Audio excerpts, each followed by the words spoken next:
Introducing the Expedition 4041 flight crew. NASA astronaut Reid Wiseman is a naval aviator and test pilot. He has a master's degree in systems engineering from Johns Hopkins University. In 2009, while serving as a lieutenant commander on the aircraft carrier Eisenhower, Reid was selected by NASA to become an astronaut candidate. In his spare time, Reid enjoys golf, woodworking, and running. Max Saraya returns to the International Space Station. A graduate from the Kasha Air Force Pilot School in 1994, Max received a law degree from the Russian Academy of Civil Service in 2007. While serving as a flight engineer during Expedition 22, he performed a 5-hour, 44-minute spacewalk. Max is a qualified scuba diver. From Germany, first-time space flyer Alexander Gerst received a master's degree in Earth Sciences from the Victoria University in Wellington, New Zealand. In 2010, Alex graduated with a doctorate in natural sciences at the Institute of Geophysics from the University of Hamburg. He was selected as an ESA astronaut in May 2009. Alex is a skydiver and a snowboarder. Reid, Max, and Alexander are due to launch to the International Space Station aboard Soyuz 39 in May. Good afternoon. Thanks so much for joining us for a special briefing with one of our next crews headed to the International Space Station. Gentlemen, thanks so much for joining us. Absolutely. That was quite a video, gave us quite an overview, but we still want to talk to you a little bit and learn a bit about each of you, and Reid, we'll start with you. You and Alex are both relatively new to NASA. You joined the Corps in 2009. Sure. You've got a great background, multiple engineering degrees, commander in the Navy, and served as a test pilot in several deployments. Can you tell us a little bit about the training that you've done here, both as an ASCAN and then especially once you got that mission assignment? Absolutely. So the ASCAN years, the astronaut candidate years, it's basically a 2-year flow, and we're really focused in just getting our feet wet into life at NASA, learning the core systems on the space station, certainly learning Russian language so that we can communicate better with our Russian colleagues, learning the very basics of robotics operating the Canadarm2. And then we kind of conclude by focusing on spacewalking skills, very basic in the pool. And that small amount of information really does take that full 2 years. And we also did a little bit of geology work, which was some of my more favorite activities. And then as I transitioned into the assigned training flow, it really is this same core subjects, but we just take it to the next level. So you're honing the skills on space station. You're trying to master working in the spacesuit. Of course, we haven't done a spacewalk, but you're trying to learn as much as you possibly can so that if that event occurs, you're ready to go. And then you're finishing up your robotic arm skills, getting the Russian really squared away. And there's no better way to learn Russian than to live in Russia and work with Max and learn that way. So that's really about the last 4.5 years of my life, wrapped up in a few words.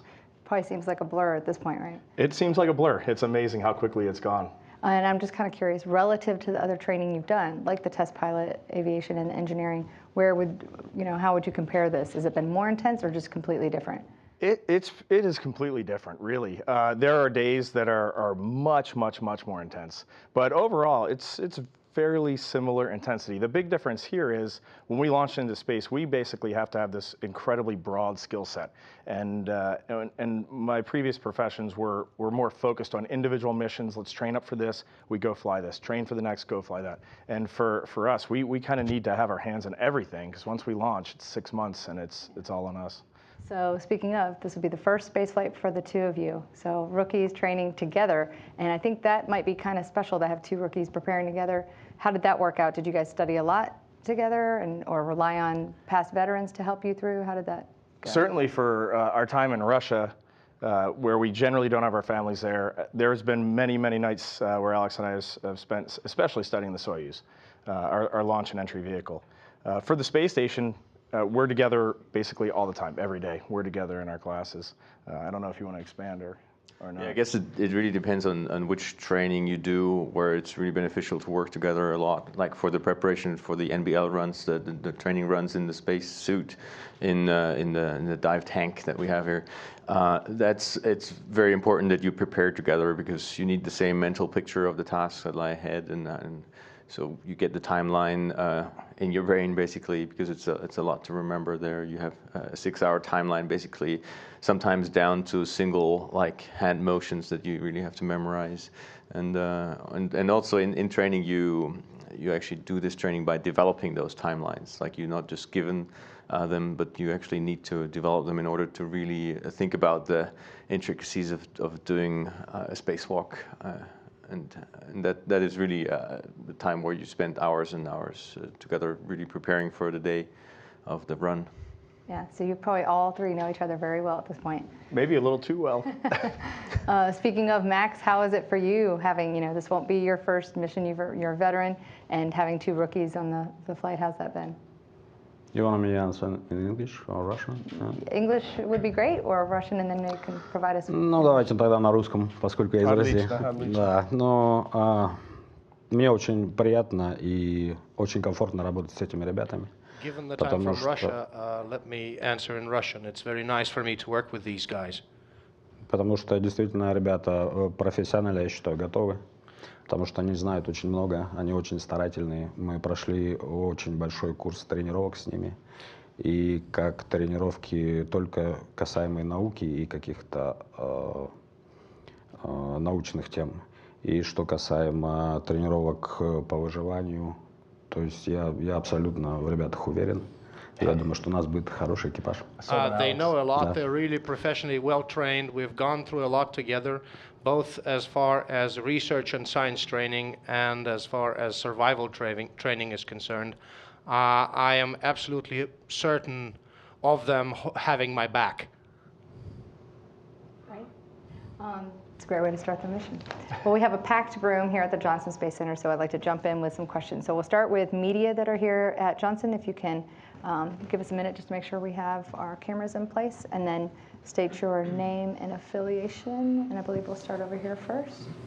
Gerhard Daum with the German Space Agency and Space Expo Association. Question for Alex. You almost completed your training for the mission. What major milestones are coming up the next 2 months until launch? Could you please answer in German and in English? All right, which one do you want to hear first? Ja, okay. Wir sind jetzt um die 70 Tage vorm Start und im Prinzip ist es ja so, dass man als Mannschaft, die zur ISS fliegt, eigentlich schon ein halbes Jahr vor seinem Flug vollkommen ausgebildet sein muss, weil man da die Ersatzmannschaft ist für die Mannschaft, die ein halbes Jahr vor einem fliegt. Das heißt, letzten November waren wir in Baikonur, da mussten wir vorher schon alle Prüfungen bestehen, um wirklich notfalls als Ersatzmannschaft mit der Soyuz zur Raumstation fliegen zu können. Und was danach dann kommt, ist eigentlich mehr Training für wissenschaftliche Experimente. Das heißt, da werden Basisdaten, Vergleichsdaten gesammelt, die dann hinterher nach dem Flug mit den Daten verglichen werden können, die wir im Orbit sammeln und nach dem Flug. Dann werden nochmal wissenschaftliche Experimente trainiert, die wir sonst nicht trainiert haben als Backup-Mannschaft, weil wir die gar nicht gesehen hätten auf der Raumstation, wenn wir als Ersatzmannschaft geflogen wären. Das heißt, das Training zwischen Ersatzstart, Backup-Start und dem eigentlichen Start ist mehr mit Details gefüllt, die man dann wirklich auf der Raumstation dann zu erledigen hat. Also man trainiert da wirklich ganz konkret Arbeiten, die man dann da oben ausführen wird im Detail. Der nächste große Schritt, den wir haben vor unserem Flug jetzt, ist nochmal, dass wir nochmal die Prüfungen durchmachen müssen. Das heißt, die wir schon mal gemacht haben vor dem Backup-Start, die machen wir jetzt nochmal in Russland. Das ist nochmal ein großer Schritt. Und dann geht es dann gleich schon los nach Baikonur und wir präparieren uns für den Start. Das heißt, es sind nicht mehr viele große Milestones übrig, die wir bis dahin haben. Do you mind sharing that for us in English for the rest of our group and our viewing audience? So as a crew that's flying to the International Space Station, you principally have to be prepared, completely prepared with all the exams done and everything before your flight, about half a year before you fly.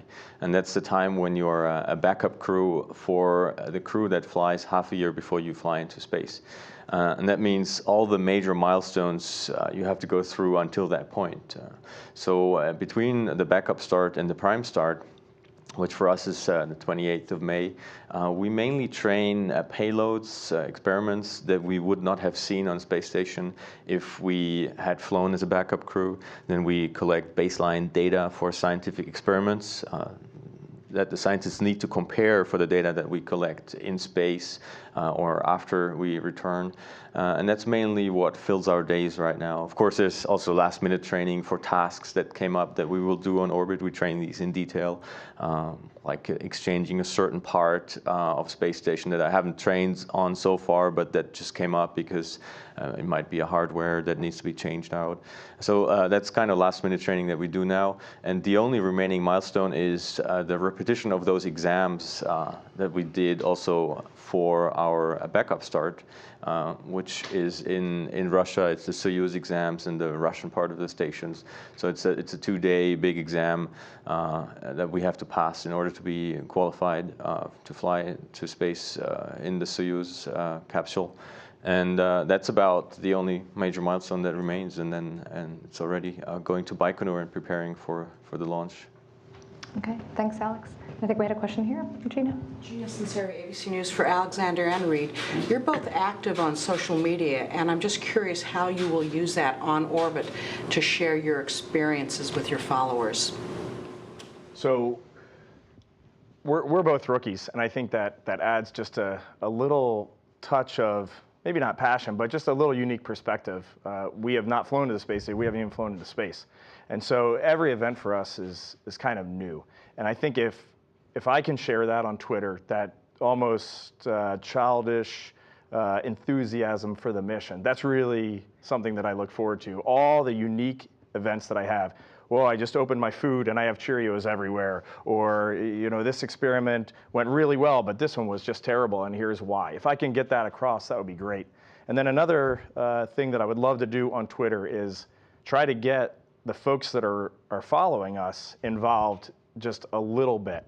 And so I'll try to initiate it from space this summer, but maybe just a come out and wave campaign where if maybe a parent can take a child out and just watch the ISS fly overhead and wave and then tweet about it. And I'll try to kind of build a map of where all those tweets came from and see who around the world is coming out and watching, and try to get more people involved that way and spark some imagination. Yeah, I can just totally agree with Reid here. I think he hit the most important point, is that both of us, we haven't flown, so we have been to space as many times as you guys have been. And to me, it's an important thing to share how it is as a person who's never been to space to do all this for the very first time, to see all this for the very first time. And that is a perspective that many people can relate to, because for them it would also be the very first time. And also, for me, it's a great way to conserve all this, because I don't have a time really to write a diary. So kind of being on Twitter or writing a blog kind of forces me to conserve some of those memories that otherwise might just fade away after a while. So yeah, to me it really helps, and it's of course a lot of fun to see the reactions of people. Because some questions come up that I could have never thought of, and it was really funny sometimes to see that. So you guys both kind of touched on all the new experiences and new training. I'm just kind of curious, is there any particular training that stands out that was really surprising or really more exciting or dramatic or different than you expected? Is there any singular? We don't have enough time. So it's nothing one. Well, as always, any work that we do in the neutral buoyancy lab in the spacesuit is, from day one, that shocks me as to how physically and mentally demanding that is. And I used to think my old job was very demanding in just pace, and your brain's always working. But you put on a spacesuit and put yourself underwater for 6 hours, and you're just exhausted in the end, in all ways. So that always stands out in my mind, is people just don't really grasp. It's impossible to grasp how difficult that is until you go into it. Right. So, Alex? And I again agree. I remember on our last run that we did in the spacesuit, it was last Friday, and in the morning when we got out of the car at 6 o'clock, I tweeted a picture of the dark parking lot. Our cars were the only ones there. We were preparing to get in there, and that's always a kind of a hard time in training, because you have this big task ahead. Like in total, you're like 8 hours total concentration. You cannot do any break, and I mean, it's physically demanding. You're in the suit, you work against the pressure of that suit all the time that wants to return you into a neutral position. So every time you squeeze, you grab a handhold, it's like squeezing a tennis ball, and after like 7 hours, that really adds up to, I mean, you know what you've done. And it's amazing how that transforms, like, that anticipation of the hard work, but once you're in the spacesuit, it just fits like a glove, and it's like you feel like you can do this, and you imagine, how would I do this if I was in space? And suddenly it's a lot of fun to train that, and it's a big reward when you come out at the end of the day and you know what you've done, and that's the training that's amazing. Can I just clarify one spacesuit thing though? Absolutely. I hear it all the time. You can't itch your nose. Yeah. But you can itch your nose because we have a little Valsalva, so you can scratch your nose. The thing you can't do is itch your eye. So if you, you do that so many times during the day, but in the space you can't do it. And I know on Friday I was just like, it's not my nose. Okay. But it is a universal. Sorry, we digress. It's a universal physical law. You heard it here. It's a universal physical law that whenever you're in the spacesuit and you put your helmet on, that moment your nose starts itching. Gotcha. It figures. Murphy, we all know him. Okay, and Robert, we'll take it over here. Hi, Robert Perlman with CollectSpace.com. For Reid, you recently tweeted, at least in the last couple of weeks, that you were adding a run around the world on the treadmill to your on-orbit bucket list. Certainly. So I want to know what else is on that on-orbit bucket list. I have to still go back and parse out the amazing responses from that single tweet. I basically asked Twitter followers, what would you put on your on-orbit bucket list after Mike Hopkins did his run around the world a few weeks ago.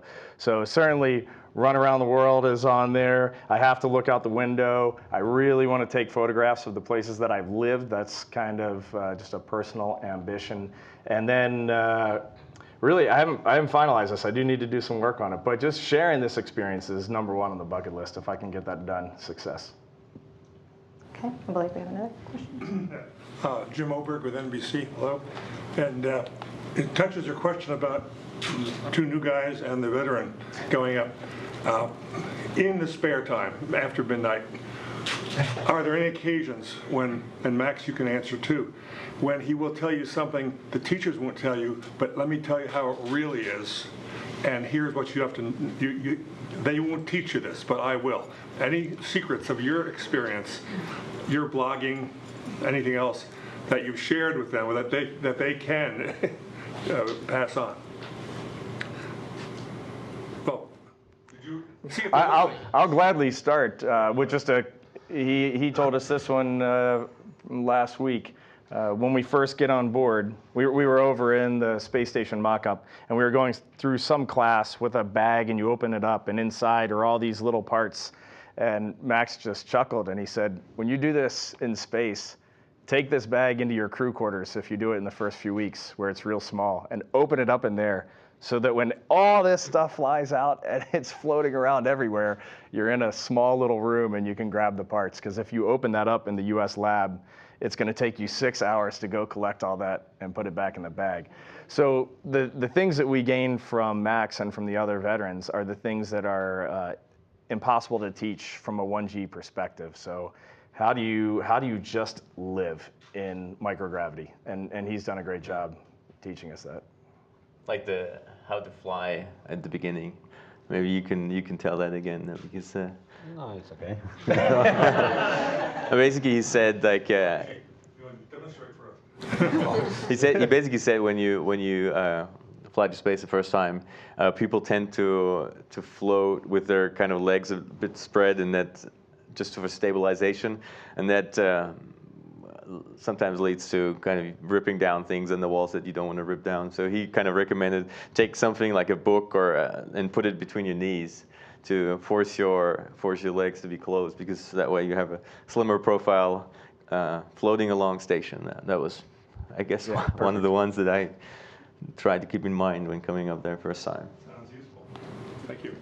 Okay, thank you. And I believe we have a question in the back. Go ahead. Hi, I'm Stefan Georgievich, and I'm an intern and a medical student here at NASA. Speaking of floating, what happens when you get stuck in a room? How do you get out of that stuck orientation? Oh, you mean if you float in the middle of the room? Yeah, you just stop. what happens next? Well, I have to ask Max here, I guess. Ну, знаете, потому что ты не можешь двигаться, да, ты не можешь оттолкнуться, и поэтому ты зависнешь в невесомости в одном месте, насколько я понял, правильно? As far as I understand, this is because you can't move, because you can't push off a surface, and that's why you're stuck in place. Ну, давайте так, я могу сказать, что у меня был очень хороший шанс и эксперимент, когда пришел Note 3 на американский сегмент, я был как раз в это время в космосе. И когда еще стойки все не были установлены, было очень много места. И я специально попросил Олега Котова, чтобы он меня поставил посередине модуля, чтобы у меня не было возможности за что-то схватиться. I've had a very good chance and a very good experiment when Node 3 arrived on station and all of the racks were not installed yet and there was lots of room there.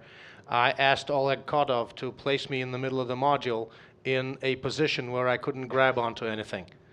И вы знаете, действительно, ты можешь двигаться как угодно, извиваться как змея, но ты не сдвинешься с места, потому что ты не можешь оттолкнуться от воздуха. And it is true that you can twist as much as a contortionist, but you are not going to be able to move because you've got nothing to bear against. Но на самом деле на станции есть вентиляция, и вентиляция очень хорошая. Поэтому всегда присутствует какой-то небольшой, ну, присутствует сквозняк, присутствует ветерок. But there is ventilation on station, and it's a very good system, so there's always a draft. There's always some wind there. И то же самое происходит с вещами, когда, и это будет обязательно на станции, что очень часто люди теряют вещи.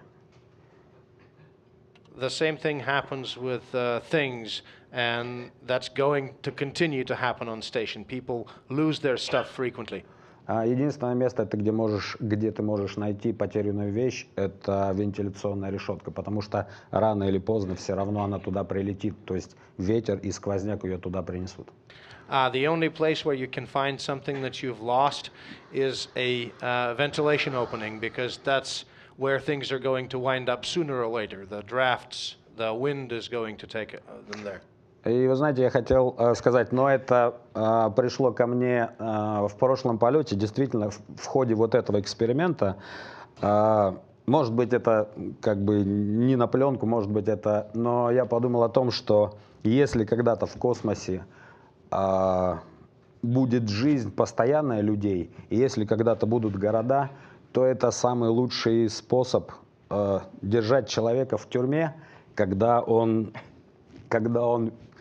просто находится нигде и не может никуда подвинуться. На самом деле это очень страшно.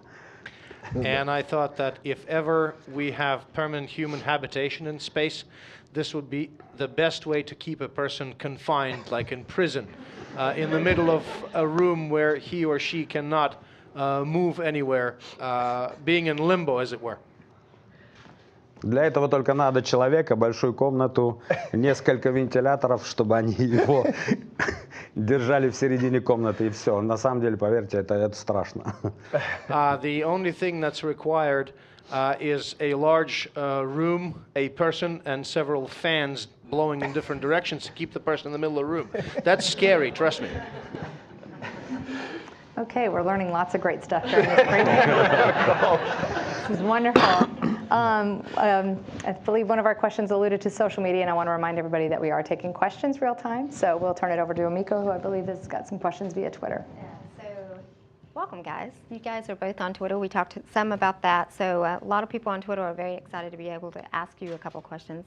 One of them, can you tell us of your primary mission objectives? We saw some of that in the video in advance, but maybe something that you know you're going to be focused on. And more importantly, as a team, how do you intend to achieve these goals? Well, sure. The ISS, as you know, is this amazing microgravity laboratory that we have in space, and we have transitioned almost completely into the utilization phase.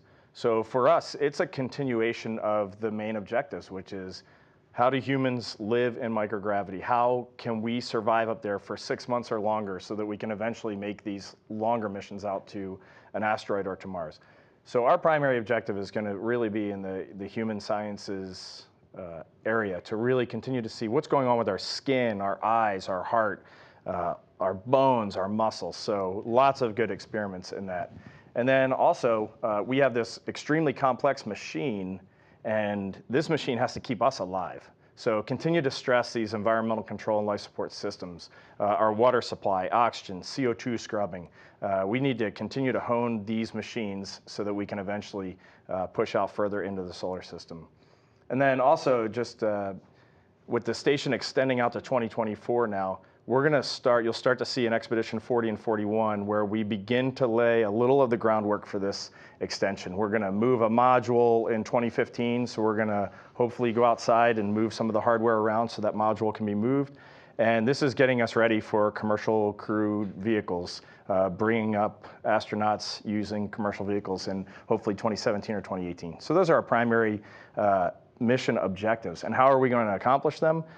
We have Steve Swanson on Expedition 40, and then Butch Wilmore will be coming up in 41, both seasoned astronauts, and our teamwork so far with all of them has been fantastic. Great team cohesion, and working with the ground, we'll get all the objectives done, no doubt about it. And obviously working together as a team is how it's going to happen, otherwise you're going to find yourself in the middle of a room. With ventilation.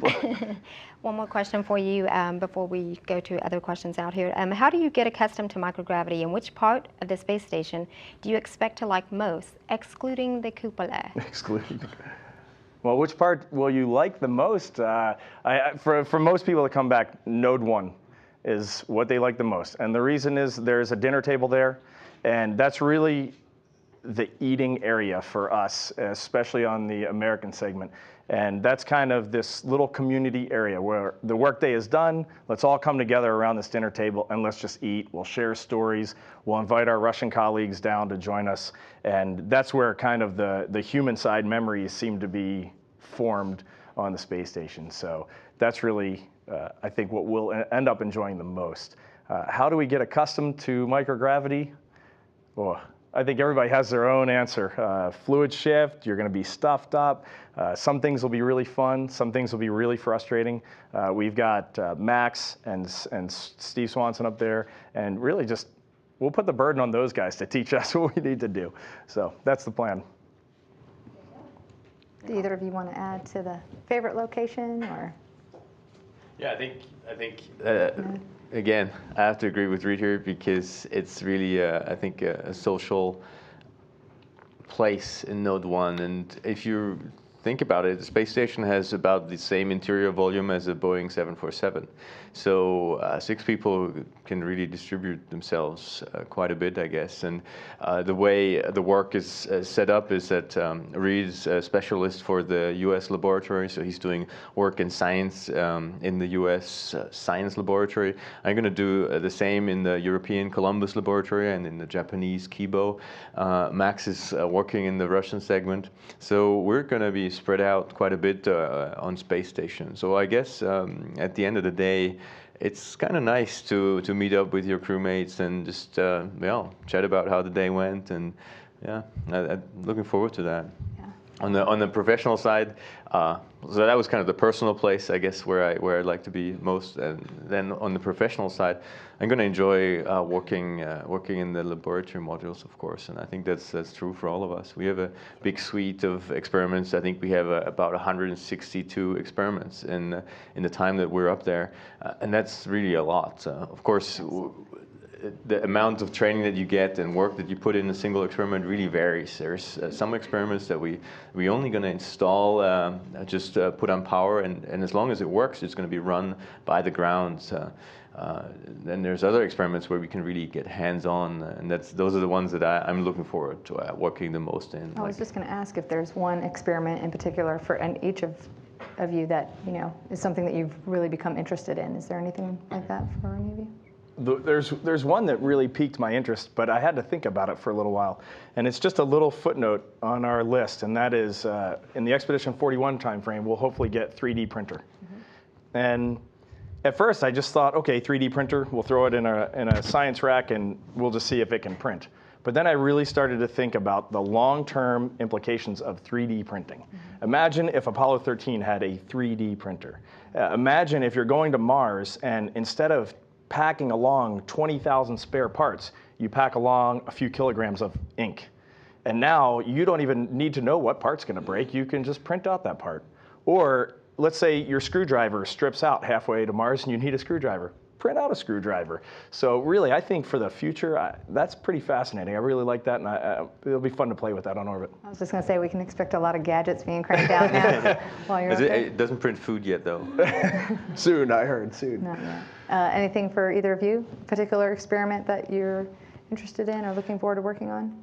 You know, I get this question a lot, and I always have a hard time answering because there's so many really good ones. So if I pick out one that really doesn't mean the other ones are any worse. For me, there's one that I'm going to like because I'm going to install it from the beginning on. I'm going to receive it at the from the European transfer vehicle, the ATV-5, that's going to arrive on space station in July, August timeframe.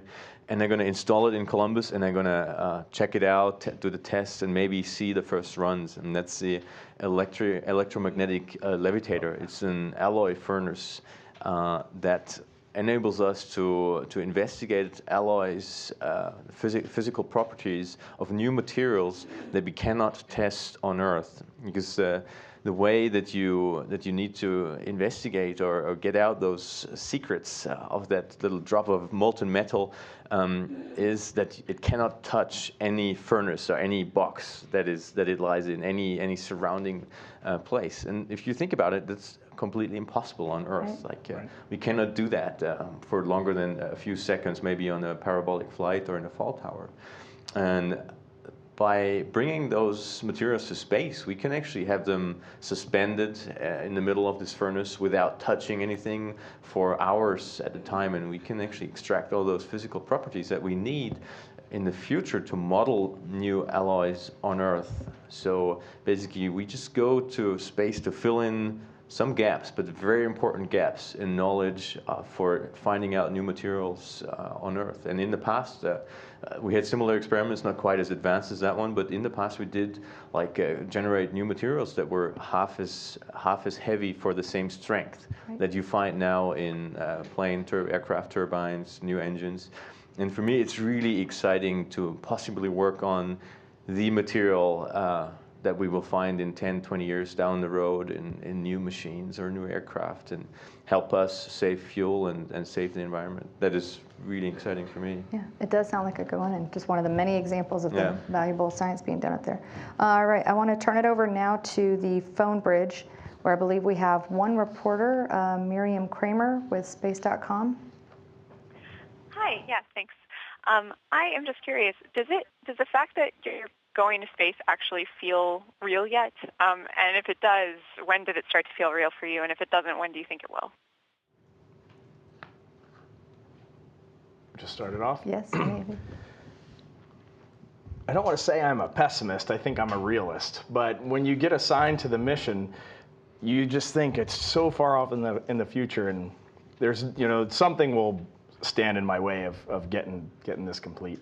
And then you start to move closer and closer and closer, and it starts to get a little more real, but not very believable yet, I think. And then there was just one moment where it just hit me like a tidal wave, and I was riding on the crew bus in Baikonur to watch Rick Mastracchio and Koichi launch, and it was just beautiful sunrise, just barely pink sky, and these two guys are looking out at this rocket fully fueled, venting, smoking, ready to go as the crew is going up the ladder. And I was like, wow, 6 months, that's us getting off this bus and going on. And for me, that was, bam, it's real at that point on. Either of you? Alex? Yeah, I guess I kind of had a similar strategy, and probably everybody of us does it that way. The same happened in the astronaut selection, right? At the beginning, I had applied, and as a scientist, I knew the chances are so minimal. So I didn't believe a single second that I would become an astronaut. I kind of pushed this away because I didn't want to get excited. I didn't want to get disappointed by being knocked out of this selection campaign, which I knew there were so many really good people in there.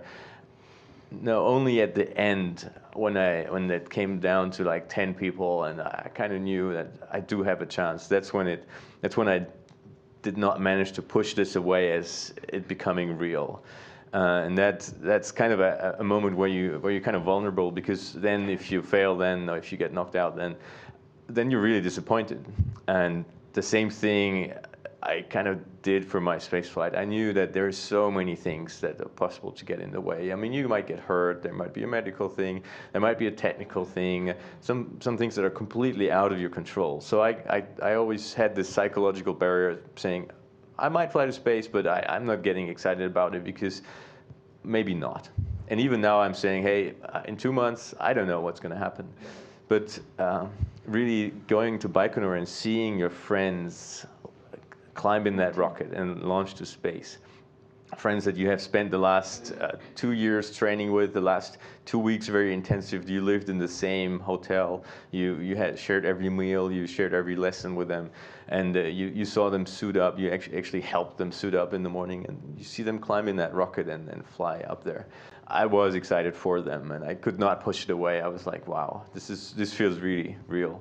And now being back in training for a while, I'm surrounded by the same training environment right now that I was for the last 2 years. It kind of sunk back down again, and I'm happy for that because I can't be excited the whole day every day. So it feels more normal again. Just there's single moments when it gets real again. When we train for a spacewalk, not a generic one that we trained in the last 2 years, but actually when we train for a spacewalk, for a hand grip, for changing out a part that I know Reid and I are planned to do on orbit, that's when it's really getting exciting again. Yeah.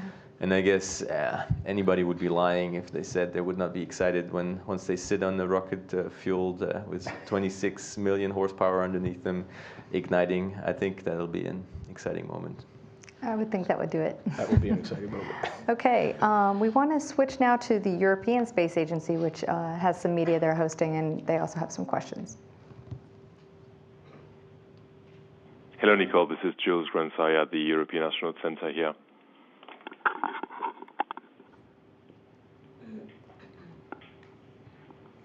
Go with your question, Jules. Hello, Nicole. This is Jules Gransai at the European Astronaut Center here. And we've collected some questions from our ESA social media followers for the crew. Can you hear me well? Jules, I can hear you. How can you hear us? Oh, okay, so the first question comes from our Twitter follower, Edith Kotso, and she wonders actually if you will be able to do some volcanology on board the ISS, Alex. You know, that's a very good question. I hope so. It kind of depends on how my old work objects work out. The ISS covers a big part of Earth from above. Basically, you fly over any point that's between plus 52 and negative 52 degrees from the equator at least once every few days. So if there's an active volcano, I'd be happily taking pictures of that. And actually, I'm indeed in contact with my old institute that I worked on as a volcanologist. They are very interested in getting views of volcanoes that usual Earth observation satellites do not give them, because a usual Earth observation satellite just looks straight down. That's the way that most images are wanted by the users. But for some things like determining the height of an eruption cloud of a volcanic eruption, it's really good if you have an oblique view from the side. Or for other natural catastrophes, disasters, it's also really useful to get a view that only the space station can actually provide, which is a view into the sun glint, into the reflection of the sun. Usually you would think it's not a good view. Usually Earth observation satellites don't like that because you're kind of blinded by the sun. But some details of those pictures actually enhanced by that sun glint. And that's very valuable science and very valuable information that we get out there. For example, with floods, you can easily see which areas are flooded and which ones are not, which is hard to see when you look at it from above, actually. And so these are kind of gaps that I may be able to fill with photography. Also, Reid is really interested in that. With photography from the space station, I'd be glad to help out there.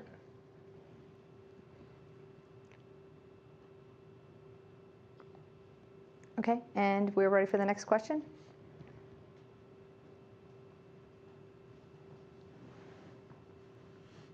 All right, that might be our last from the European Space Agency. We'll return back here to Johnson Space Center, and go ahead, Mark, I believe. Thank you, Mark Rowe for Aviation Week, and my question is for Reid Wiseman. I believe, if I understand the timing correctly, after you've been there several weeks, the maintenance spacewalks might be able to resume.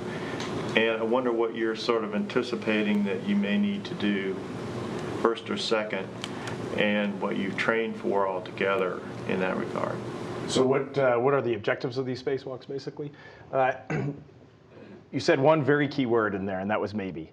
And so we do have a lot of work left to do on these suits to make sure they're ready to go out for maintenance EVAs. We'll keep our fingers crossed. I know the ground team's working on it really hard.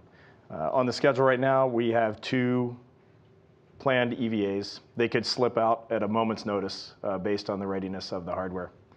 But the first spacewalk, I will most likely go out with Steve Swanson. He'll be EV1, and we're looking at the main task there is reconfiguring the P6 radiator that was put out with Sunita Williams and Aki from the Japanese Space Agency a few years ago.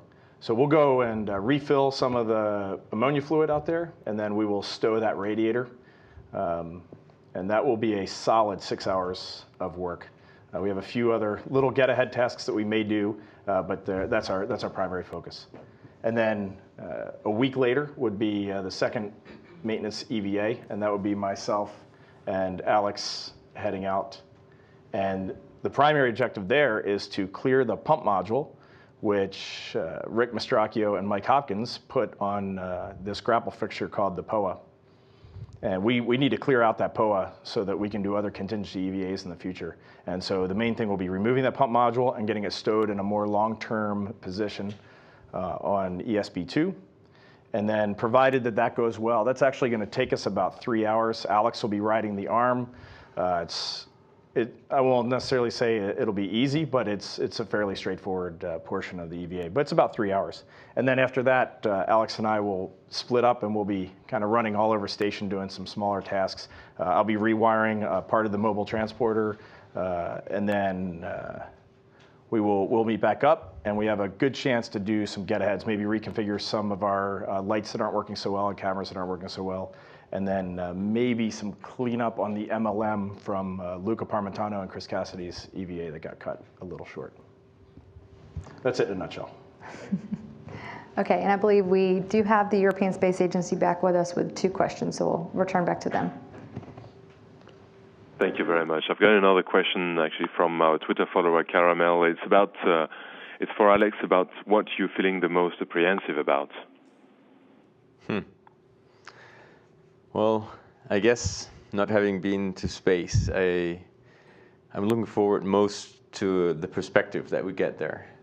That right at that moment, right now, I mean, there's only, well, 3 individuals up on the space stations that can look down on Earth. Those are the only 3 humans outside of the planet right now. And that is a unique perspective that we can get from this laboratory flying up there. It's a perspective from the outside on our planet that shows us what this planet really is. And that is something that we cannot get otherwise, because usually if you have a problem, it always pays off to take a step back and look at it from a distance. And this is something that we can do from space station, and that is, I think that is something that is transforming our mind, or at least it's something that hits us. That's what my colleague said that flew into space before me, and that is important for me to see, and also important for me to capture in a way, to bring back to Earth and share with everybody down here, and maybe get a sense on how fragile this Earth is, and just build the awareness that we have to make sure we watch out for our planet and not destroy it through wars or climate pollution or anything. That is something that I'm looking forward to, and I think it's kind of my duty to do that. Okay. And our last question actually goes to Alex and also to Max. It's from David Jeremiah Lantz, and he wonders if and how you manage to sleep at night right now, given the excitement of the pre-launch phase, now the launch being 2 months ahead.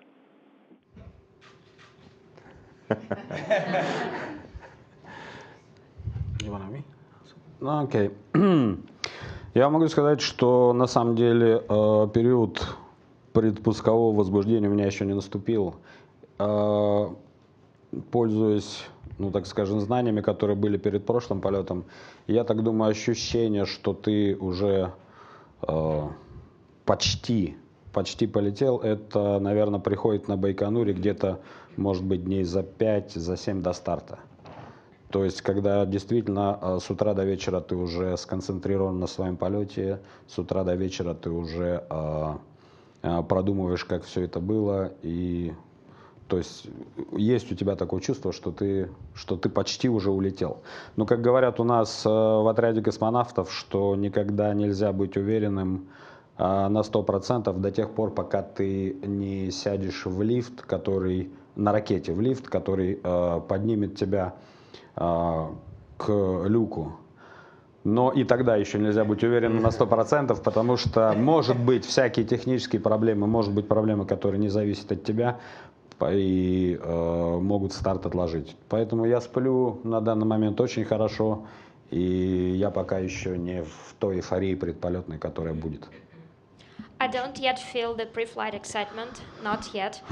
Based on my experience, I can say that yes, the feeling when that you're about to fly comes when you're already at Baikonur and when you're probably 5 or 7 days prior to launch there. And when you are busy with the upcoming flight day and night, thinking about what's going next, what is to come. And that's when you get this feeling that you're about to fly. In addition, I know that we in the Cosmonaut Corps usually say that you can only be 100% certain that you are really going to space when you're already in the lift, which is taking you to the uppermost part of the rocket, and when you are getting to the hatch. But actually, even then, you cannot be 100% sure because certain technical problems can arise which are totally independent of what you are doing, and your launch can be delayed.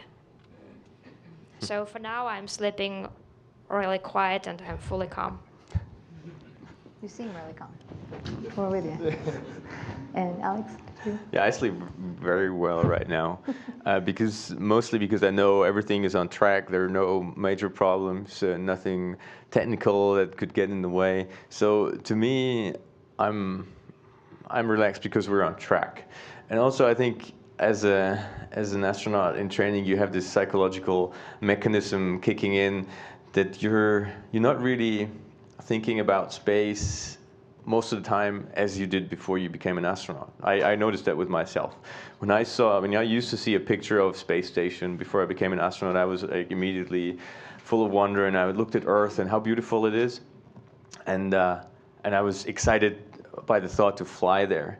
Now I still have these, but when I'm in training, actually this kind of is covered over by this technical view. Now when I see a picture of the space station, I try to see, oh, this is this module, oh, and I see the handholds. Oh yeah, we did a change out of an experiment there on the outside during the training run for the spacewalk.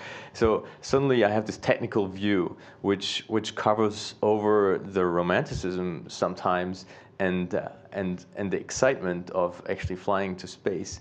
What gets me out of this, and this is why I really like those situations where I get out of this, is when I do like public relations when there's kids there. I mean, it's always amazing when we have a school class at the European Astronaut Center, and I lead them around and they ask those questions. I could see myself being there, like one of these curious little fellas asking questions. I was like, yeah, this brings me back. This brings the excitement back.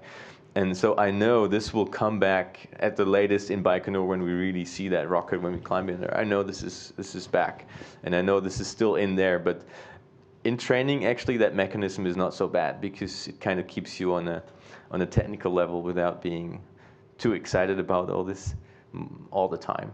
Right. That's interesting. Well, we don't have any kids here today, but we do have some students and interns here from the Johnson Space Center. So if we could fit in a couple of questions from them, if you'll just raise your hand. I think we have two on this side, and I'll start with the young lady. And if you could just state your name and... Hi, Liz Bowman. I'm a Pathways intern from the University of Alabama.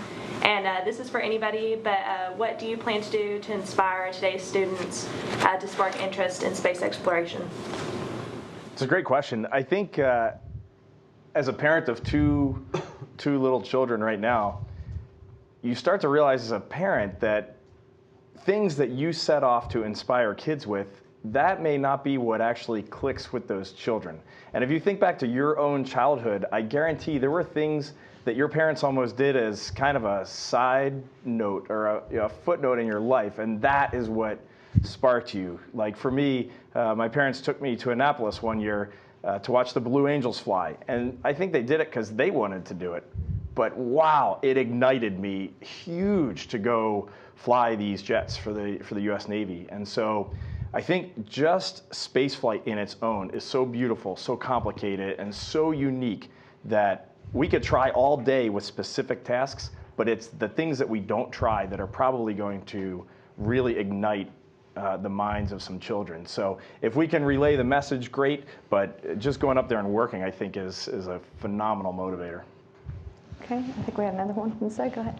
Actually, if I can add to that, I'm so sorry. we do have quite a nice set of educational experiments. I mean, you call it experiment, but it's actually an educational activity that we do up there. We have little movie clips that we generate, and it's in line with what Reid was saying. It's not like to tell people what to do, what they should do in life, or why space science is so good. It's more like to just trigger their minds.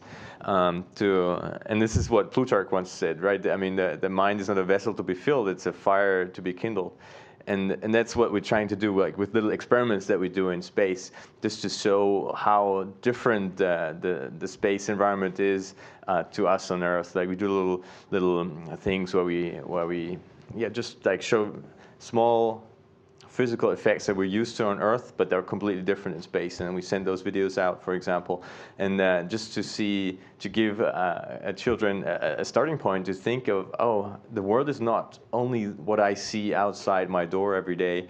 It is much more than that. And I can actually grow up to be a scientist, or an engineer, or an astronaut, or a pilot, whatever I like to do if I embrace this and just learn about my environment, be good at school, study hard, and get this get this as a ticket for doing whatever they like to do later in life. Thanks for adding that, Alex. Go ahead.